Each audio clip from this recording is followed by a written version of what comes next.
Bismillah, alhamdulillahi rabbil alamin, wassalatu wassalamu alal mabuthi rahmatan lil alamin, wa ala alihi wa sahbihi ajmain. Assalamualaikum warahmatullahi wabarakatuh. Mga kapatid sa pananampalatayang Islam, bilang pagpapatuloy ng ating serye, ito po ay tayo ngayon ay nasa ika-12 aralin.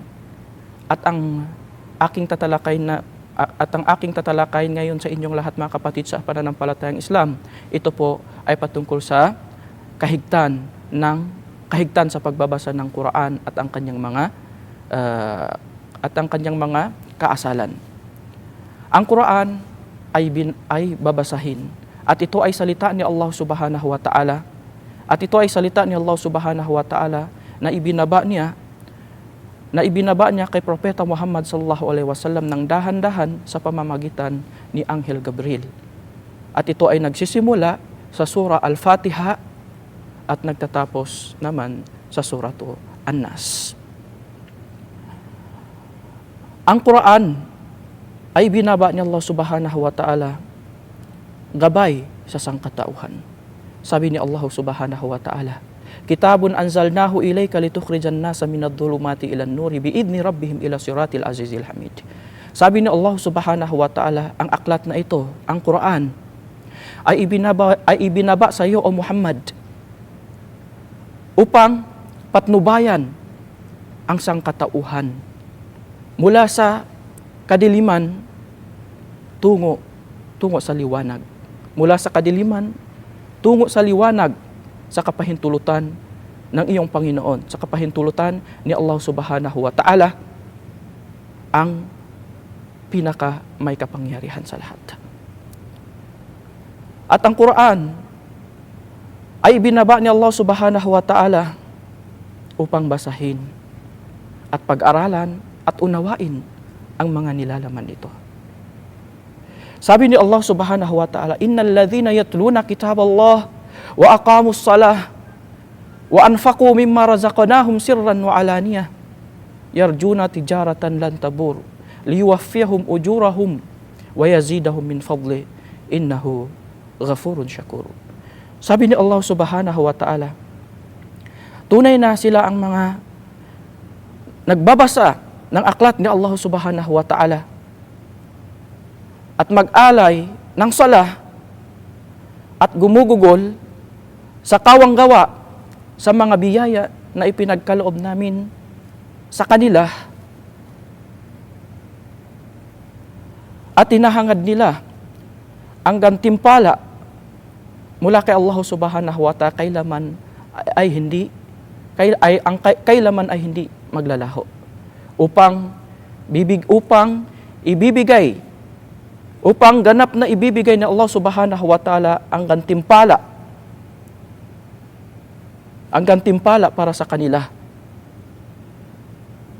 At dadagdagan pa ni Allah Subhanahu wa Ta'ala para sa kanila.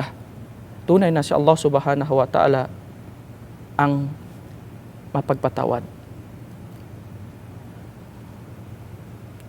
Sabi ng Propeta Muhammad sallallahu alaihi wasallam, Man qara harfan min kitabillah falahu hasana wal hasanatu bi asyri amthaliha la aqulu alif lam mim harf bal al alif harf wa lam harf wa mim harf. Sabi ng Propeta Muhammad sallallahu alaihi wasallam, kung sino man nagbasa ng isang letra mula sa banal na Quran ay mapasa kanya ang kabutihan. At ang kabutihan na ito ay tutungbasan ng 10 kabutihan. Sinabi ng Propeta Muhammad sallallahu alaihi wasallam, hindi ko sasabihin na ang alif lam mim ay isang letra lamang, bagkus ang alif ay letra, ang lam ay letra, at ang mim ay letra.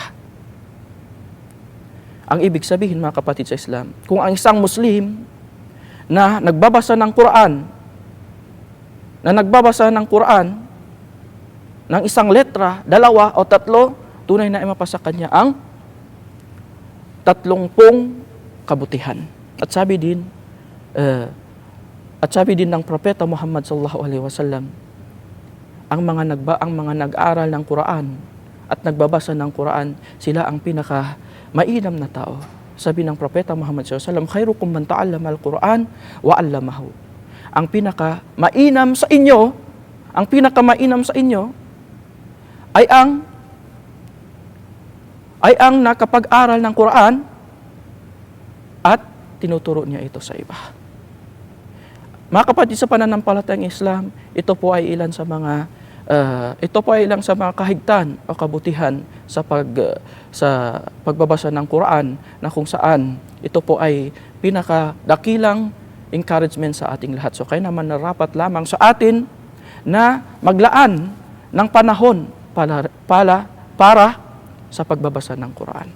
At dahil dito ay magbabanggit po ako sa inyo ng ilan sa mga kaasalan sa pagbabasa ng Quran. Una rito, mga kapatid sa Islam, ay pagkaroon ng ikhlas. Taos pusong pagbabasa ng Quran ay para lamang ito kay Allah Subhanahu wa Ta'ala, sapagkat ang pagbabasa ng Quran ay ginawa ito ni Allah Subhanahu wa Ta'ala ibadah, pagsamba kay Allah Subhanahu wa Ta'ala. At ang isa sa mga kondisyon para katanggap-tanggap ang ating ibadah, para katanggap-tanggap ang ating gawaing pagsamba kay Allah Subhanahu wa Ta'ala, ay dapat ituon natin para lamang kay Allah Subhanahu wa Ta'ala. Sabi ng Propeta Muhammad sallallahu alaihi wasallam, Iqra'ul Quran wabtagu bihi wajhallahi subhanahu wa ta'ala min qabli ay ya'tiya qaumun yuqimunahu iqamatal qadh yata'ajjalunahu wala yata'ajjalunahu.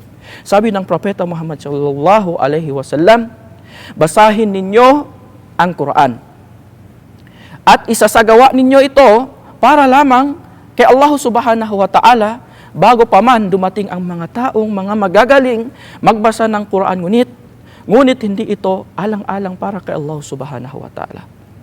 Ngunit hindi ito, ginagawa nila ito, hindi para alang-alang kay Allah Subhanahu wa Ta'ala, ginagawa nila ito ay para lamang sa mga makamundong bagay. Ang una. Pangalawa, mga kapatid, sa pananampalatayang Islam, ay ang pagbigkas ng istiadah.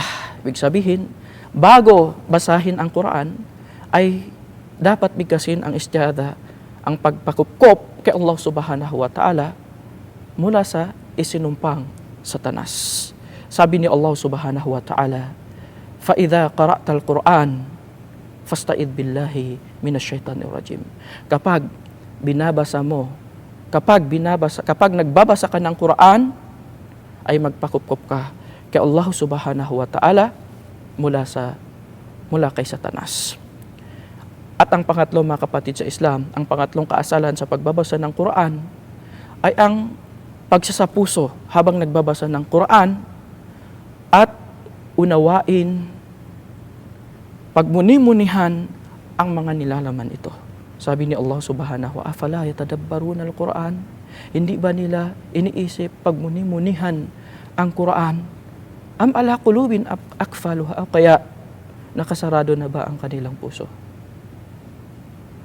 At ang pang-apat, mga kapatid sa Islam, sa pananampalatayang Islam, ay ang pagbabasa ng Quran ng dahan-dahan at may kahusayan. Sabi ni Allah Subhanahu wa Ta'ala, warattilil Qur'ana tartila. Basahin mo ang Quran ng dahan-dahan at mahusay. So hanggang dito na lamang, mga kapatid, sa pananampalatayang Islam, at subaybayan ninyo po ang ibang sa sunod naming syareh. Subhanakallahumma bihamdik wa nashhadu an la ilaha illa anta wa nastaghfiruka wa natubu ilaik. Wassalamu alaikum warahmatullahi wabarakatuh.